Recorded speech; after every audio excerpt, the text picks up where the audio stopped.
So welcome to everyone, and I'd like to take this opportunity to actually congratulate Andrew Geary. Congratulations, Andrew, and it's I'm sure you'll have a good year. I know it's a strange year, but again, well deserved, and hope to see you soon anyway. So that's my little introduction. Yeah, hi everyone. Assalamu alaikum. My name is Ruqayya. It's interesting that Nazim was talking about storytelling, because I think that is probably how I would describe my work as well. I'm a storyteller. I work with words in different forms. I write poetry, fiction, and theatre, and I help others to find their stories and voice their stories through workshops with children, young people, and adults. So yeah, I work with words, and I'll be sharing some poetry and speaking with you later as well. Hello everybody. Hello. On behalf of myself and Rana, my name is Aisar. I'm from Middle East Cultural Group. My daughter is around, but she will come join us in a minute. Sure. We've been doing lots of community work for more than 10 years now. Lately, with this strange year, we've been very busy doing things for the NHS, which felt great in this time. I hope someday we will all go back to the new normal, hopefully, whichever way it will be. Hi everyone, can you hear me? Yes. Okay, great. So yeah, my name's Halima Ali. I'm from Luton. I've got a few kind of hats that I wear, or hijabs. So firstly, I'm a youth worker. So I've got a background in teaching maths and science, mentoring as well, running mentoring programs and being a mentor as well myself, and generally working with diverse groups of young people from disadvantaged backgrounds. So that's, I used to teach in a people referral unit, which means when students sort of get expelled from mainstream school. So I've seen students who've been, gone through a lot, they've had mental health problems, had, very difficult kind of family upbringings and so on. So, they're the kind of target groups that I've sort of worked with. Apart from my sort of youth working background, I'm also an artist and an activist, but I try and combine the two. So I use art essentially for activism. So the kind of things that I've done my art around, I use it for social change essentially. So my previous projects one's been called 22 Seconds to Murder. It's quite a hard-hitting title, but essentially based on the story of a young boy in Luton who was sadly stabbed in broad daylight, and the attack, it was all over the news at the time. His name was Kaleem.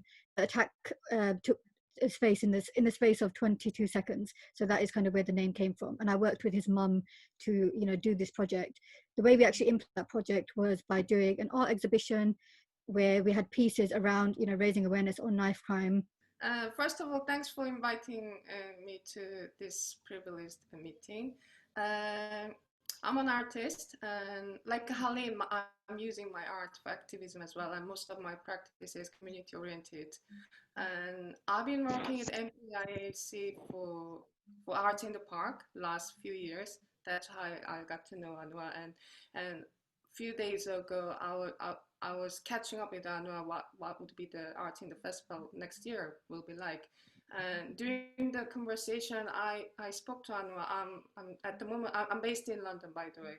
So at the moment, I'm trying to set up the kind of post-COVID community healing program for undocumented migrants. Then Anwar said, "Oh, we actually running the similar program. Why don't you join us?" So I'm here more to dig into you guys' brain and getting some inspiration from what you've been up to. I help my dad in the Somali community with knife crime, and especially because of my age, being such like a young person, like my dad uses me to like talk to the young kids at my age and hopefully like get through to them. And we held loads of fundraisers for the youth community at the Point. Hello, assalamu alaikum. My name is Aksa and I am a university student studying graphic communication. Yeah, I've got a long association with the Milton Keynes Islamic Arts and Heritage organisation from my time initially as a grants officer for the local charity, who've been highly supportive of Anwar. So I've known the group since its inception. Since leaving the organisation, I'm now one of their community ambassadors, helping formulate some of the activities and spread the word in a very positive light of what the organisation achieves. Thank you. I have literally got to shoot in about 2 minutes, so I'll do something that you're not probably used to with politicians, and I'll be incredibly brief. And so I thank you for those kind words. We've known each other a long time, and it's good to meet all of the rest of you as well, if only very briefly and virtually this morning, or this afternoon as it is now. Despite the COVID lockdown, things are quite busy, and I've got another 3 appointments today, the next of which is at 1:45 at Netherfield, so I've got to get from home in Hounslow to Netherfield, but it's good to join you just for 2 or 3 minutes.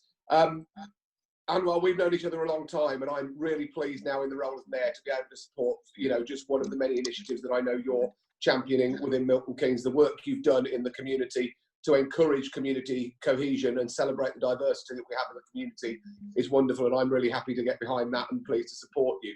I'm proud, actually, as a mayor, that I've lived in Milton Keynes almost before Milton Keynes was here, if that makes sense. I'm one of the very few that's kind of lived on one of the outlying villages all my life and never really moved anywhere else. I've watched Milton Keynes grow, I've watched it grow up around us, and I've watched a community made up of so many component parts and people of so many different races, colour, creed, religion grow up together and actually show what community cohesion and a community that gets together and grows together like that can bring. And and I'm really pleased with that. My specific interest in your kind of meeting today, which I'm sorry I can't stay for the rest of, is around the fact that actually I have a deep love of music, and particularly choral music. In my spare time that I don't get a lot of, I'm actually a church chorister at our church, and a church organist as well. I think enthusiasm far outweighs ability, but it's something that I love doing. And over lockdown, I've kind of taken solace in, although I'm very much an organist and not a pianist, and those of you who play or know both instruments will know that there is a subtle difference. I have taken a lot of solace playing my wife's piano in our house and sharing some sorts of music over social media for those who otherwise aren't getting any form of that now, because we're not having regular church services, we're not having regular meetings because we can't. So with that, I'm going to have to sign off and disappear to my next one. It's really great to be with you. I wish you all the best, and if I can and time permits, look forward to joining you all again. But well done, everybody. It's great to meet you, even if virtually. Hi again, everyone. Assalamu alaikum. Hello. So Anwar's asked me to talk a little bit about the Black Lives Matter movement and also to share some poetry. And I think thinking about the title for this event, Sanctuary, Kindness and Isolation, you really can't keep your sanctuary, you can't keep your peace when things like this come up, when you're faced with injustice. So that's why it is very important to sort of discuss these topics. So I think I was asked to talk about what racism is to me recently for someone's project. And I think it is all of the big things. It is police brutality and deaths in police custody, which happens in the UK. It is disregard for justice served to Black people such as Belly Mujinga and Shukri Abdi. But it's also the small things, all the microaggressions and things that lay a foundation for a society of hate to thrive. So with that in mind, I'm gonna read a poem which I wrote recently about one of the deaths that was a catalyst for this resurgence of the Black Lives Matter movement. And that was of Breonna Taylor, who was killed in America by police in a raid where they said they were searching for drugs that they had found somewhere else, but killed her in her home. So this is called Breonna. Bismillah. Braid my afro down at night and touch the sore skin of a memory that is not my own, but we wear together. Trying to bring a dead woman to life again with detail. Was Breonna Taylor wearing a silk scarf or satin bonnet to bed the night she was shot in her sleep, where police stopped off to burn a nightmare through her family tree? claiming to search for drugs they had already found in another house. And it feels like the same long night they killed Fred Hampton, spraying bullets at a young man asleep because awake, his tongue was a cannon, shattering the lies built to lock Black people in. When we lock our own doors at night to dream, they blast the metal, drag a stench into every sacred place, the hallowed black of night. Can't you face us in the day? Put your horror toys away, eye to eye, all awake, mind to mind. You afraid?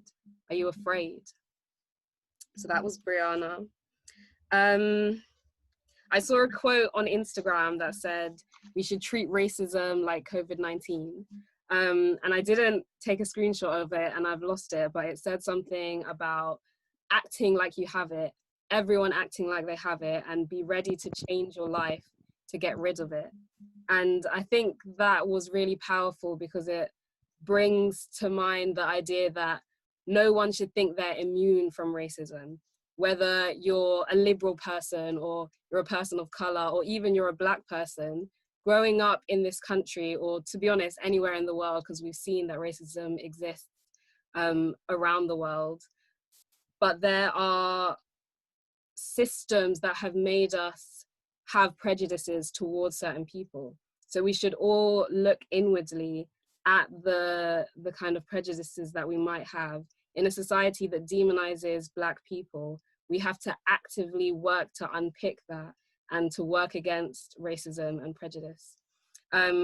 So this next poem I'm going to read, I was asked to answer the question, who has power over you and what would you say to them? And some people answer that question in all different ways.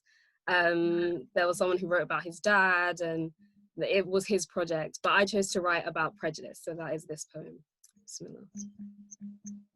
Prejudice has power over me, not just when it's in the mouth of a stranger, but when it's in the things that we read, in the hearts of the media, in what co-workers believe, in the judicial system and the minds of police. Prejudice that taunts like a matador's red cape, then pretends it was never there. They won't speak of the riches they stole, the jewels that they wear of colonial torture, but only of unfair. Only not enough jobs, not enough space, promising prosperity on merit, not race. But the nation is still clutching its purse at the sight of our brown-hued immigrant. Sometimes we are a tropical assortment to taste and tame, one troubled commune in a tent called BAME. I am a Black British Muslim woman with West African roots. Just because she wears a scarf too doesn't mean we're in cahoots. Just because he's kind of dark too doesn't mean we're shooting hoops. These boxes made for systems that flat pack people, that call a boy in a hood or a backpack lethal, so they don't have to admit what they took from him. The records of his history, peace, safety, self-worth, confidence. I want to fill an enormous water balloon with private school confidence, burst it with a slingshot, let it rain down deeper blue than the summer sky over all the poor kids and Black kids and Muslims in this country who are never told they can, or who never see it. So when they're faced with an unconscious bias that doesn't trust they are capable, they can talk belief faster than prejudice. Convinced enough of themselves to say, I am a world, I am a universe of pure blue elements deeper than the summer sky. There is nothing that I cannot do with time, and though centuries have chained us, we'll reach your finish line, and even if we don't, we'll make our own. Our daughters and our sons will know it was not just a fable. There is silk red rope in the future, rippling in the sun, and knowing our brilliance means we have won. So that was Prejudice. I'm gonna share one more poem, but before I do, I want to read a verse that's come up a lot. I've just realized I screenshotted it on my phone. I'm using my phone for something else now, but let me find it. It's a quote from Surah An-Nisa, and I'm sure you've probably seen it because everyone's been sharing it recently since the protests have started again. Let me see if I can find it. But it's basically talking about standing up for justice, even if it's against your own selves. But let me find the exact quote. 1 through 5.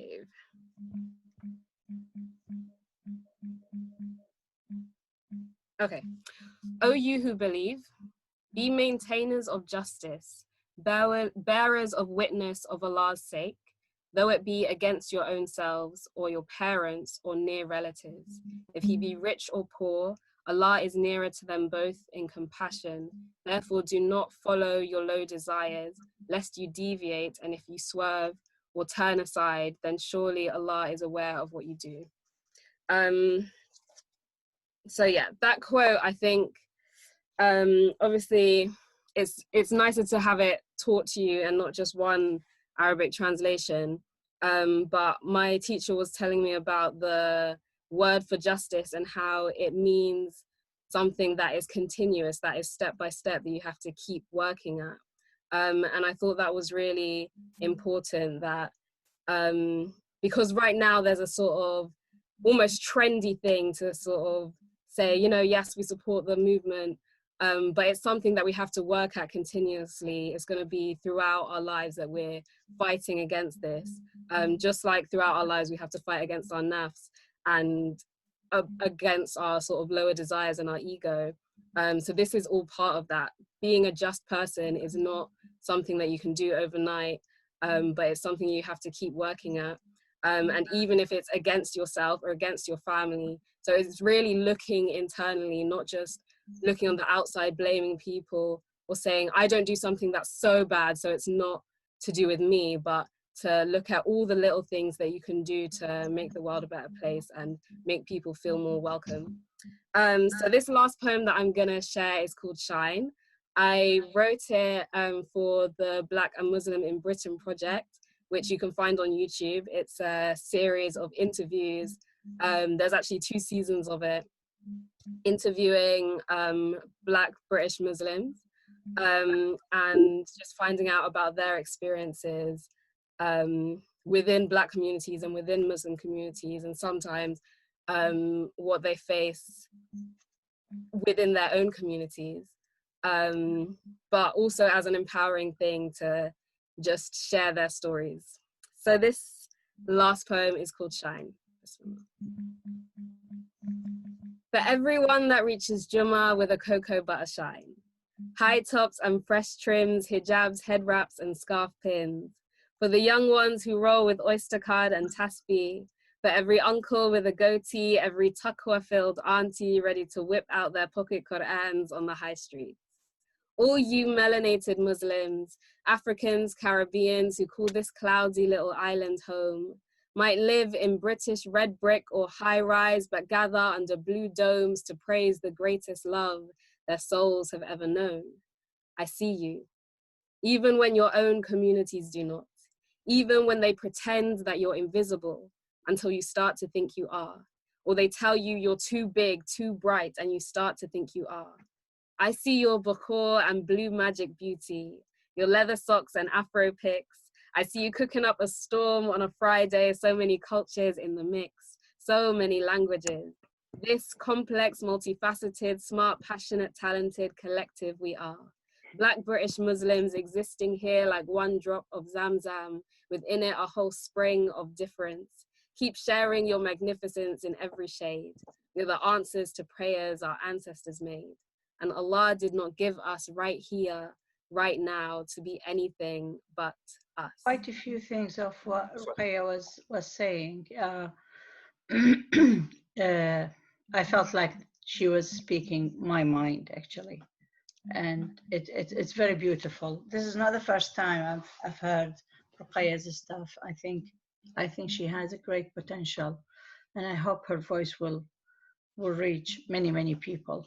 To be fair, first of all, I want to say, Ruqayya, that was a beautiful piece. Very beautiful. And I relate to it a lot. So in regards to kindness sanctuary, yeah, it does. For me personally, it relates. It does hit home. Kindness is subjective. When you think it's completely subjective, and often, and regarding sanctuary, when we, how do I put this? When we try to be kind to ourselves, often it's just, we're just forcing kindness, if that makes sense. And from my experience, and whenever I try to force kindness upon myself, it kind of left a bitter taste, if that makes sense. So I think in this day and age, especially in the day of social media, kindness has become such a mainstream thing, if that's for lack of a better word, that we're now promoting it to such a point that it just feels ingenuous. Admittedly, I didn't initially think it was the right time to talk about sanctuary given the current state of affairs, when in fact it's possibly more important than ever to do so. I say this because my first thought was that sanctuary is a privilege that not everyone is afforded. A place of sanctuary is a place or space which is safe, free from violence, interference, and so on.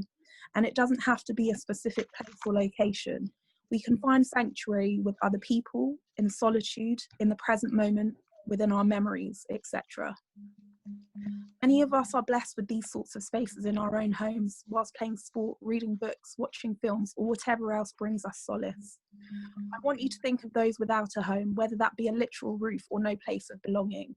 Those who are existing in a volatile or violent space, where do they escape to for some respite, whether that respite is mental or physical? Is it up to them to create a safe space, or should we be supporting them in doing so? I guess that's where kindness comes in. But how can we ensure that we are consistently kind to others if we are not consistently kind to ourselves first? How many of us are prone to tearing ourselves down, feeding ourselves with negative rhetoric, not being honest with ourselves? And if we're not doing it to ourselves, then we in some cases allow others to do those things to us. And by allow, I mean not challenge them for doing so. Needless to say that challenging others takes courage, and I get that sometimes we are not strong enough to do that.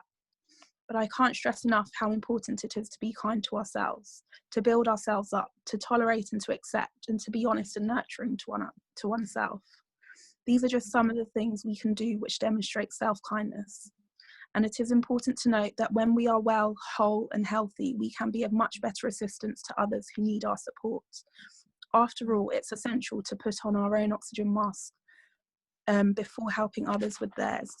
Effectively, we need to create a safe and kind space for ourselves so that we can do the same for others. For a long time now, I've been interested in political art. I've done a few pieces on Islamophobia and feminism. But ever since I started upper school, I've been learning more and more about politics and injustices in society. And ever since lockdown started, I've struggled to create art, and I've just been like, I felt mentally restricted. But as soon as like this whole movement happened, it really inspired me, and it really made me want to create something impactful, because I, like most people, I was left speechless by all the things that were happening, you know, with George Floyd's murder, and also all the other like video footage that was being released on social media. So I kind of found my voice through the art. I don't know if you can see the piece of it there. I included different features in the art piece. So for example, I used Black Lives Matter poetry in particular, right near the face. There's a phrase that says, "We no longer wear those chains just to be painted gold." And particularly that verse stood out to me. And it kind of links to the idea that, you know, the enslavement of Black people in society, there's a need to cover it up. So I decided to drip gold paint along the top of the painting, almost covering and creating a veneer over the blood red background that also signified blood spilt through police brutality. And I feel like poetry is art in itself, and it's so impactful, and all types of literature is. So I kind of wanted to merge that and show the power of like both literal art and, you know, poetry. And also like the face of the man, there's the paint is like layered up in different ways. It's quite textured, the original, and that's kind of to show like the layers of scars as well. So there's just little things in the painting that I've tried to like create a larger impact. I was on BBC Three Counties, which was really, I was really nervous about it, because like it's the first time I've been on a radio show. But I think I got more comfortable as the interview went along, and I just, you know, started talking normally. But it was a great experience. But yeah, the painting has sold for £390 now on eBay, which is amazing. And all the proceeds, thank you, all the proceeds are going to the BLM movement, which is amazing. So this topic of kind of sanctuary and kindness, I kind of, as I mentioned before, I wanted to kind of highlight the kind of small acts and little things where, you know, you might not appreciate, or something that you might never have even thought about in the past, where suddenly during this COVID-19 situation, you're like, oh my gosh, now I know what really matters in life, or now I know what little things I took for granted. So the title of this is Kindness comes knocking as a strange dropping off loo rolls. Close your eyes and imagine a future where the acts of 2020 helped shape a new world. Speaking to our grandchildren about the time the world stopped, the time when a virus made us think, reflect, and act, the time a global pandemic opened our eyes. This is the story of when kindness came knocking as a stranger dropping off loo rolls. We advise that vulnerable individuals, my brother, a vulnerable individual. We advise that those with rare illnesses, cancer, and the elderly should. Frantic noise, panic, government announcements. Health officials advise, government officials advise. We advise shielding for 12 weeks. Our family behind closed doors for 3 months. 3 months, 12 weeks, 84 days, 2006 hours in 2020. Will we kill each other before the virus does? We advise the entire family should not go to work or school, confined to a home, pure isolation, envious of those not shielding on their one daily walk, in isolation, restricted, locked inside. Headlines flashing, panic buying, the greed of a nation, essential food supplies gone, toilet paper vanishing off shelves, supermarkets restricting items, realizing our basic human necessities, seeing the nature of human beings, the good and the bad, but the world opening its eyes to the real key workers. When the world comes to a standstill, who keeps it going? The refuse work collectors freeing you of waste, the supermarket staff holding it all together, the doctors and nurses risking their lives to save ours. Our isolation slowly transformed into liberation, more grateful for the little things. At least we have a garden, no longer feeling trapped, we're safe, we're blessed, safety in sanctuary. Not stuck at home, but rather safe at home. 12 weeks allowing us to open up our hearts and our minds. Hoping that next Ramadan, we can enjoy the sweet taste of a khajur surrounded by friends, missing the feeling of breaking into a lightly spiced samosa, and enjoying faluda and rasmalai with relatives, missing a joyful Eid filled with family and the community around us, missing the taste of the freshly brewed tea in a cafe, hoping to quench our taste buds in a restaurant, praying that we get through this. We advise social distancing or physical distancing. For in this time of panic buying, we found kind thoughts, thoughtfully buying. In a time of turmoil, communities pulling together. A kind friend knocking on our door. Silent heroes, leaving items on our doorstep. Kind souls. Who would have thought 2020, sweet sanctuary and kindness would come in the form of a stranger dropping off a bag full of toilet paper? Oh, the sweet joy of lockdown loo rolls. It was actually a true story. So my brother does have like a rare medical condition.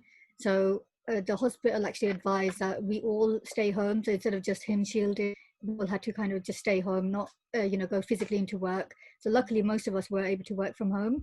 But that idea of 12 weeks just being confined, and alhamdulillah, we do have a garden, but that was literally all we could do. So apart from hospital visits where he was getting his blood checked and so on, that was it. We were just literally stuck at home. So at first we saw it as being stuck at home, but then afterwards we realized, we're safe at home. But at the start, because obviously we actually went into isolation about a week before the general public went into lockdown, and it was a massive time of worry because we thought, okay, if we're not allowed to go to supermarkets, we're going to have to order. When we looked at deliveries, things were just sold out. Sanitary towels, toilet paper, eggs, milk, just literally the basic supplies. So I had to ask friends. There was even some strangers as well, like from volunteer groups, and the best, one of the best moments was literally seeing a friend she just like dropped it off on our doorstep was literally a bag full of toilet paper, and they're good quality ones as well, not like the single ply. So, and I was like, of all things, like to be so excited about that, it was like Santa Claus coming and dropping off like gifts. So I thought that is something, you know, such a small thing to be grateful of. But yeah, I decided to make a poem on that. First, I would like to thank you for holding this meeting and thank everyone for sharing their opinion and the work that they have done for this act. Second of all, I agree with what Halima said when she looked at the situation in a positive way, which is like for everyone to take a minute and breathe and instead of rushing and look at what they have to do in life. With the act, I would say if everyone has been humble and understanding with others, I think that would help a lot. Sure. This act, because again, as Aisa said, we all have different boats, we all have different situation, and we all have different stuff that we are fighting for or fighting with. So if everyone has been understanding for others and not being judgmental, that would help a lot. And again, humble, because whatever you received in life, like of course you had stuff that helped you. You had maybe family, maybe strength, maybe a power. So maybe the others didn't have that chance and all of that. So It's been really inspiring, and yeah, it was so nice to see and hear the stories and the works from especially young people. Yeah, and considering the kind of a community-oriented healing, I realized that the bringing social justice is such an important element